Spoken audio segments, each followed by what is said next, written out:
नमस्कार विद्यार्थी मित्रांनो. काल आपण किंवा अगोदरच्या व्हिडिओला आपण बॅलन्स शीट हा भाग आपण बघितलेला आहे. आता नॉन फॉर प्रॉफिट ऑर्गनायझेशनमध्ये हे बॅलन्स शीट बघितल्यानंतर ॲडिशनल इन्फॉर्मेशन असते. ॲडिशनल इन्फॉर्मेशन मीन्स आपल्याला उदाहरणामध्ये या ठिकाणी रिसिप्ट अँड पेमेंट अकाउंट दिल्यानंतर त्याखाली ॲडजस्टमेंट असतात. The adjustment is called additional information. So, additional information below. Additional information number first, outstanding and prepaid expenses. That means outstanding and prepaid expenses. म्हणजे या ठिकाणी आपले जे काही आउटस्टँडिंग एक्सपेन्सेस असतात, द्यायचे राहिलेले खर्च असतात, आपण दिले नाही परंतु आपल्याला द्यावयाचे आहे. मग it means outstanding expenses. Outstanding expenses म्हणजे काय, तर विच आर अनपेड, की जे एक्सपेन्सेस दिलेले नाहीत, जे खर्च दिलेले नाहीत असे खर्च. म्हणजे ही सिमिलर ॲडजस्टमेंट कशाबद्दलची आहे किंवा कशामधली आहे विद्यार्थी मित्रांनो, ही लक्षात आली असेल तुम्हाला. तर ही जी काही ॲडजस्टमेंट आहे ही आपण फायनल अकाउंटमध्येही बघितलेली आहे. एनी टाईप्स ऑफ आउटस्टँडिंग, मग ती कशावरही येऊ, वेजेस असेल, सॅलरी असेल, टॅक्स असेल, इन्शुरन्स असेल, जनरल एक्सपेन्सेस असेल, मिसलेनियस एक्सपेन्सेस असेल किंवा सन्ड्री एक्सपेन्सेस असेल, ज्या ॲटमवर आउटस्टँडिंग एक्सपेन्सेस आलेला असेल त्या संबंधित ॲटममध्ये आउटस्टँडिंग नेहमी ॲड करायची असते. Add outstanding. Suppose outstanding expenses आपल्याला आलेला आहे, मग हा आउटस्टँडिंग एक्सपेन्सेस आलेला आहे, समजा सॅलरीवर आलेला आहे, मग सॅलरीची मूळ अमाऊंट दिलेली आहे आपल्याला 4,000 रुपये आणि ॲडिशनल इन्फॉर्मेशन म्हणजे जी काही ॲडजस्टमेंट असेल त्या ॲडजस्टमेंटमध्ये आपल्याला दिलेली असेल की आउटस्टँडिंग सॅलरी ₹1,000. मग याचा अर्थ ती सॅलरीवर आउटस्टँडिंग आलेली आहे. मग नेहमी आउटस्टँडिंग मित्रांनो आपण काय करतो, ॲड करतो. फायनल अकाउंटमध्ये आपण आउटस्टँडिंग देखील ॲड करत होतो, परंतु कोणत्या अकाउंटमध्ये, प्रॉफिट अँड लॉस अकाउंटमध्ये. त्या ठिकाणी डेबिट साईडला आपण ॲड करायचो. पण debit side all are expenses, सगळ्या प्रकारचे एक्सपेन्सेस हे प्रॉफिट अँड लॉस अकाउंटचे डेबिटला येतात. परंतु या ठिकाणी आपल्याला प्रॉफिट अँड लॉस अकाउंट बनवायचं आहे का, नाही. तर मग कोणतं अकाउंट बनवायचं आहे, इन्कम अँड एक्सपेंडिचर अकाउंट. मग म्हणताना आपण या ठिकाणी इन्कम अँड एक्सपेंडिचर अकाउंट म्हणतो, परंतु डेबिट साईडला एक्सपेंडिचर येतात आणि क्रेडिट साईडला इन्कम येतात. जसं प्रॉफिट अँड लॉस अकाउंट म्हणतो तर प्रॉफिट हा क्रेडिटला घेतो आणि लॉस हा डेबिटला घेत असतो. त्याच पद्धतीने इन्कम अँड एक्सपेंडिचर अकाउंट, मग all incomes are credited to income and expenditure account and all expenses and expenditure are debited to income and expenditure account. Debit side indicate to all expenditure or all expenses or all losses of the firm. या ठिकाणी आपल्याला expenditure साईडला म्हणजे debit साईडला outstanding ही नेहमी add करायची असते. मग या ठिकाणी आपल्याला सांगितलेलं विद्यार्थी मित्रांनो, add outstanding amount in the concern expenditure on expenditure side of income and expenditure account. Income and एक्सपेंडिचरच्या डेबिटला ॲड करायचं. दॅन आफ्टर दुसरा इफेक्ट, आपण ती देणार आहोत, दिली नाही अजून, आउटस्टँडिंग ॲड करून द्यावायची आहे. सगळ्या प्रकारची देणी आपण बॅलन्स शीटला लायबिलिटी साईडला घेतो, म्हणून दुसरा इफेक्ट हा लायबिलिटी साईडला घ्यायचा असतो. काय म्हणून, आउटस्टँडिंग सॅलरीज और एनी आउटस्टँडिंग ॲटम, कुठल्याही आउटस्टँडिंगवर जर आलेलं असेल तर त्याच्यामध्ये आउटस्टँडिंग म्हणून लायबिलिटीला घ्यायची. मग या ठिकाणी सांगितलं, show outstanding expenses on liability side of balance sheet. म्हणजे आउटस्टँडिंग एक्सपेन्सेस कशावर जरी आले किंवा ॲडजस्टमेंट आली, आउटस्टँडिंग एक्सपेन्सेस आर फॉलोज, मग कशावर येऊ? मग नेहमी ती इन्कम अँड एक्सपेंडिचरच्या डेबिट साईडला ॲड करायची असते संबंधित आयटममध्ये, आणि दुसरा इफेक्ट हा लायबिलिटीला घ्यायचा असतो. लक्षात आलं विद्यार्थी मित्रांनो? मग आपण या ठिकाणी आउटस्टँडिंग ही ॲड केली. पुढं आपल्याला दिलेले आहे प्रीपेड एक्सपेन्सेस. मग हे जे काही प्रीपेड एक्सपेन्सेस आपल्याला दिलेले आहेत, मग हे प्रीपेड एक्सपेन्सेस म्हणजे काय? थोडक्यात प्रीपेड एक्सपेन्सेस म्हणजे आगाऊ केलेले खर्च.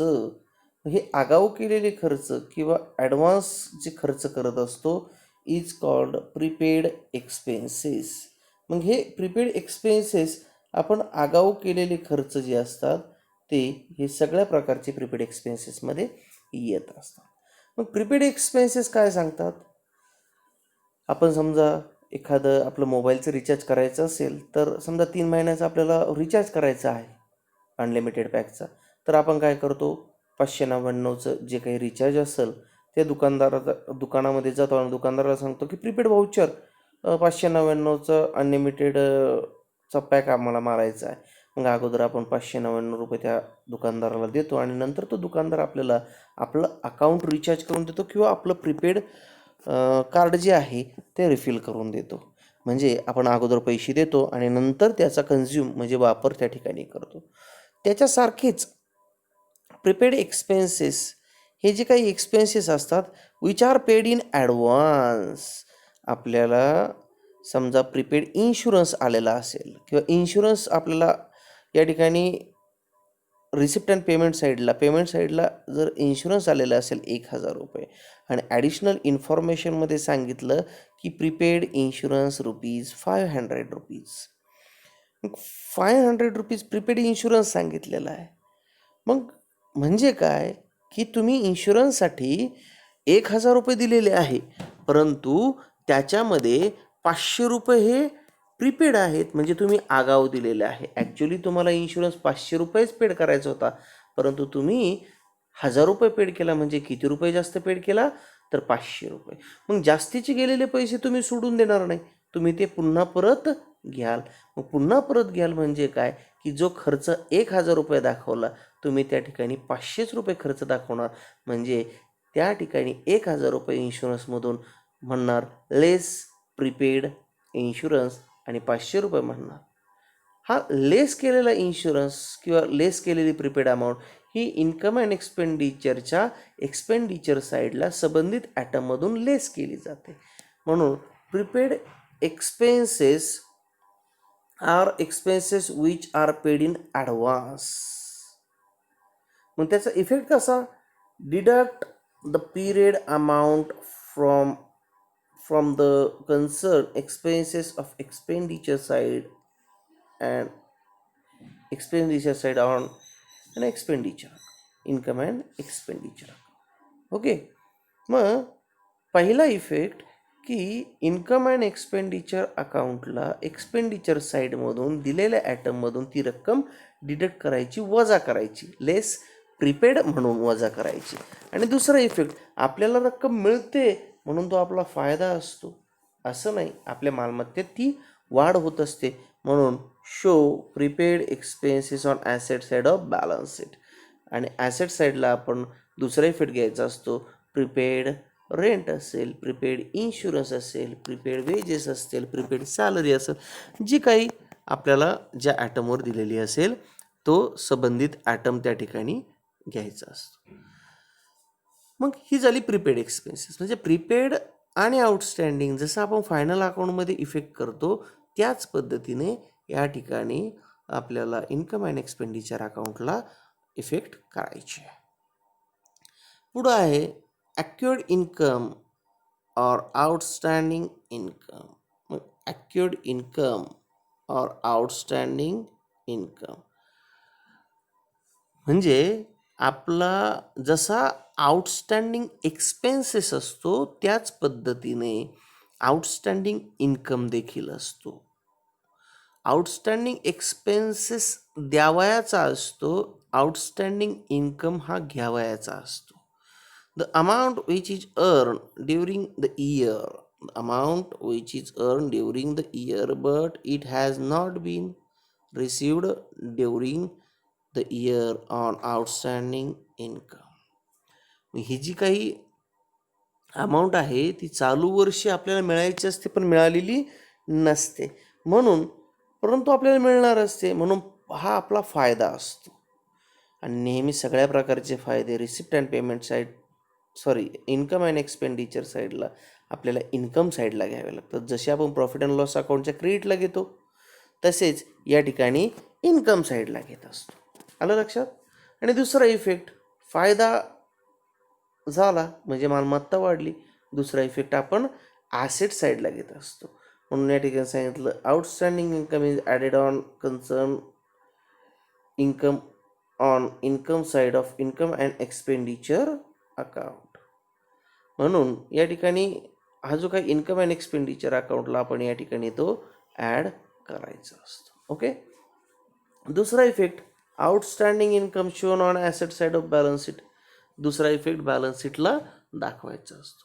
पहिला इफेक्ट इन्कम अँड एक्सपेंडिचरच्या क्रेडिट साईडला आउटस्टँडिंग इन्कम, आणि दुसरा इफेक्ट बॅलन्स शीटच्या ॲसेटला आउटस्टँडिंग इन्कम. ओके. पुढं दिलेलं आहे आपल्याला income received in advance or prepaid income. Income received in advance or pre received income म्हणजे या ठिकाणी आपल्याला ॲडव्हान्समध्ये इन्कम मिळालेला आहे किंवा प्री रिसिव्ड अगोदरच आपल्याला या ठिकाणी इन्कम मिळालेला आहे. ओके. मग जर समजा तुम्हाला एखादी आगाऊ पैसे भेटलेले असतील, एखाद्याचं ॲडव्हान्स मिळालेलं असेल, तर ते पैसे ही आपली देयता असते. कारण एखाद्याकडून आपल्याला समजा 200 रुपये घ्यायचे असतील आणि समोरच्याने आपल्याला 500 रुपये दिले असतील, तर आपल्याला त्याला 300 रुपये आपण देणं लागतो. पण कदाचित तो समजा न घेताच परत गेला, तर भविष्यात तो ज्या वेळेस येईल त्यावेळेस ते आपल्याला परत द्यावे लागतात. is called income received in advance or pre-received income. Sometimes income is received during the year which is actually related to next year. बऱ्याच वेळेस असं होतं की चालू वर्षी आपल्याला इन्कम मिळतो during the year which is actual related to next year, परंतु तो पुढच्या वर्षीची इन्कम असतो. मग income received but not earn, तो प्राप्त होतो पण आपल्याला तो इन्कम मिळत नाही. आपल्याकडे पैसे येतात परंतु तो आपल्या प्राप्ती वाढवत नाही कारण ती नेक्स्ट इयरची असते. म्हणून या ठिकाणी the amount of income received in advance is deducted from concern income side of income and expenditure account. मग इन्कम अँड एक्सपेंडिचरच्या इन्कममधून ती अमाऊंट नेहमी वजा करायची, आणि वजा केलेली जर इन्कम वजा जर झाला तर ती आपली लायबिलिटी असते. म्हणून दुसरा इफेक्ट लायबिलिटी साईडला द्यायचा असतो. समजा आपल्याला रेंट रिसिव्ड सांगितलेलं आहे 2000 रुपये, तो आपला फायदा आहे. आपण इन्कम अँड एक्सपेंडिचरच्या क्रेडिट साईडला घेता रेंट रिसिव्ड 2000 रुपये, परंतु खाली ॲडिशनल इन्फॉर्मेशन ऑर ॲडजस्टमेंटमध्ये काय सांगितलं की रेंट रिसिव्ड इन ॲडव्हान्स ₹1000 म्हणजे 1000 रुपये हे ॲडव्हान्समध्ये आपण घेतलेलं आहे, म्हणजे पुढच्या वर्षीचे घेतलेले आहे. मग त्या ठिकाणी आपण क्रेडिट साईडच्या रेंटमधून ते 1000 वजा करणार आणि ते 1000 आपण लायबिलिटीला ट्रान्सफर करणार, because 1000 next years income. Okay. चालू वर्षीची इन्कममध्ये ते भर टाकत नाही. पण या ठिकाणी लक्षात आलं income received in advance or pre received income. मग या ठिकाणी अशा प्रकारची ही इन्कम रिसिव्ड इन ॲडव्हान्सची ॲडजस्टमेंट आपल्याला बघता येईल. त्यानंतर विद्यार्थी मित्रांनो सर्वात महत्त्वाची ॲडजस्टमेंट आपल्याला आज या ठिकाणी बघायची आहे की जी रिलेटेड आहे कशाशी, तर आपल्या accounts of non for profit concern या प्रकरणाशी रिलेटेड ती आपली ॲडजस्टमेंट आहे. मग ही नव्याने ॲडजस्टमेंट आपल्याला या ठिकाणी डिस्प्ले होत आहे. Subscription subscription received in advance and outstanding subscription. मग सबस्क्रिप्शन रिसिव्ड इन ॲडव्हान्स, अगोदरच आपल्याला वर्गणी मिळालेली आहे ॲडव्हान्समध्ये. अँड आउटस्टँडिंग सबस्क्रिप्शन किंवा सबस्क्रिप्शन मिळायचं आहे चालू वर्षीचं. Subscription is a revenue income. Subscription is a revenue income of non for profit concern. Non for profit कन्सर्नचं हे रिव्हेन्यू उत्पन्न आहे. Subscription may be given पिरियॉडिकली. ही वर्गणी जी आहे आपण ही पिरियॉडिकली विशिष्ट कालावधी करता आपण या ठिकाणी subscription may given periodically. All members have to pay subscription regularly. सर्व प्रकारचे जे काही सभासद असतात ते सबस्क्रिप्शन रेग्युलरली पे करत असतात, देत असतात. म्हणजे फॉर एक्झाम्पल आपल्याला समजा आपण एखाद्या क्लबचे मेंबर आहोत, एखादा स्विमिंग पूल आहे, त्या स्विमिंग पूलचा क्लब असतो त्याचे मेंबर आहे. मग आपण समजा दररोजच्या दररोज त्या ठिकाणी पोहण्यासाठी जात असेल, एखाद्या जिमचे मेंबर आहोत, दररोजच्या दररोज व्यायामासाठी जात असेल, तर काही ठिकाणी सबस्क्रिप्शन हे मंथली घेतलं जातं, काही ठिकाणी हाफ इयरली घेतलं जातं, काही ठिकाणी क्वार्टरली घेतलं जातं, काही ठिकाणी फुल इयरली घेतलं जातं. पण शक्यतो ज्या काही सेवाभावी संस्था असतात त्या वर्षाला त्या ठिकाणी सबस्क्रिप्शन घेत असतात आणि त्याचे सभासद हे रेग्युलरली सबस्क्रिप्शन पेड करत असतात. It is credited to income and expenditure account. मग हे इन्कम अँड एक्सपेंडिचर अकाउंटच्या क्रेडिटला घेतलं जातं. इन्कम अँड एक्सपेंडिचरचं क्रेडिट अकाउंट म्हणजे तो आपला बेनिफिट असतो, इन्कम असतो नॉन फॉर प्रॉफिट कन्सर्नचा. मग या ठिकाणी आपण ते क्रेडिट साईडला घेत असतो. इन्कम अँड एक्सपेंडिचरच्या क्रेडिट साईडला always shown on credit side. Income and एक्सपेंडिचरची always shown credit side. Credit साईडला ऑलवेज शोन होत असतात काय, तर सबस्क्रिप्शन हा आयटम. मग त्याच्यावरचं subscription can be classify. Subscription हे क्लासिफिकेशन केलं जातं सबस्क्रिप्शनचं. तर कशा पद्धतीनं क्लासिफिकेशन केलं जातं विद्यार्थी मित्रांनो ते पहा. पहिला आहे subscription of current year received in the current year. Subscription of current year received in the current year. चालू वर्षीचं सबस्क्रिप्शन जे मिळायचं होतं ते चालू वर्षी मिळालं. Okay. Then second, subscription of previous year received in current year. Subscription of previous year received in current year. मागच्या वर्षीची वर्गणी चालू वर्षी मिळाली. पुढे सांगितलेलं आहे subscription of next year received in current year. पुढच्या वर्षीची वर्गणी चालू वर्षी मिळाली. Subscription of current year outstanding. चालू वर्षीची वर्गणी ही मिळायची बाकी आहे.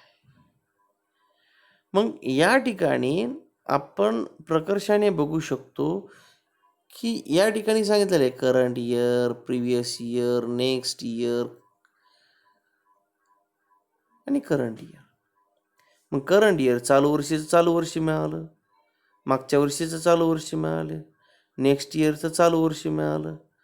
Subscription current year to outstanding चालू वर्षीचं मिळायचं राहिलं. हे क्लासिफिकेशन आहे. आपल्याला ॲडजस्टमेंटमध्ये किंवा ॲडिशनल इन्फॉर्मेशनमध्ये सांगितलं जातं की मागच्या वर्षीचं चालू वर्षीचं 80,000 आहे, त्याच्यामध्ये मागच्या वर्षीचं 10,000 आहे, पुढच्या वर्षीचं 5,000 आहे आणि चालू वर्षीचं 5,000 आहे, असं मे बी सांगू शकतात. मग हे जे काही सबस्क्रिप्शन आहे current year received in current year, चालू वर्षीचं मिळायचं होतं ते चालू वर्षी मिळालं. मग ते मेन सबस्क्रिप्शन आपण त्याला म्हणतो. त्याच्यानंतर subscription of previous year received in current year, मागच्या वर्षीचं चालू वर्षी मिळालं. मग ते मागच्या वर्षीचा हिशोब मागच्या वर्षी असतो. मग चालू वर्षी मिळालं म्हणजे आपण ते वजा करणार, मागच्या वर्षीचे वजा करणार. Subscription of next year received in current year, पुढच्या वर्षीचे देखील वजा करणार, कारण पुढच्या वर्षीचे हे पुढच्या वर्षीसाठी घ्यायचे असतात. मागच्या वर्षीचेही वजा करणार, पुढच्या वर्षीचे वजा करून लॅबिलिटीला घेणार आणि चालू वर्षीचे ॲड करून ॲसेटला घेणार. हे आपण उदाहरण सोडवताना प्रत्यक्षात बघणार आहोत. मग हे जे काही उदाहरण सोडवताना हे झालं सबस्क्रिप्शनची ॲडजस्टमेंट. ओके, सबस्क्रिप्शन हा आपला इन्कम असतो, एवढं लक्षात ठेवणं गरजेचं आहे. त्याच्यानंतर आहे विद्यार्थ्यांनो डेप्रिसिएशन. ओके, डेप्रिसिएशन आपण प्रत्येक प्रकरणामध्ये 11वीपासून डेप्रिसिएशन भाग बघत आलेलो आहे. Debit side of income and expenditure account, income and एक्सपेंडिचरच्या डेबिटला घ्यायचं, deduct from the asset of balance sheet आणि संबंधित मालमत्तेतून ती रक्कम वजा करायची आहे. ओके, तर या ठिकाणी हे डेप्रिसिएशनची ॲडजस्टमेंट आहे. तर विद्यार्थी मित्रांनो, आजपुरतं आपण या ठिकाणी कुठपर्यंत बघितलं, डेप्रिसिएशनपर्यंत आपण या ठिकाणी बघितलेलं आहे. तर आजपर्यंत आपण डेप्रिसिएशनपर्यंत बघणार आहोत. उद्या आपण कॉम्पन्सेशन फंड या ठिकाणी बघणार आहोत. त्यानंतर creation of special fund out of donation, general donation, specific donation बघणार आहोत. त्याच्यानंतर स्टॉक ऑफ स्टेशनरी बघणार आहोत. Opening balance of asset and liabilities, opening balance sheet बघणार आहोत. इम्पॉर्टंट टर्म्स बघणार आहोत, हाही महत्त्वाचा भाग आहे. Entrance fees, subscription, legacy, life membership fees, sold off old asset हा भाग बघणार आहोत. तर या ठिकाणी आपण आज एवढंच बघूया. धन्यवाद.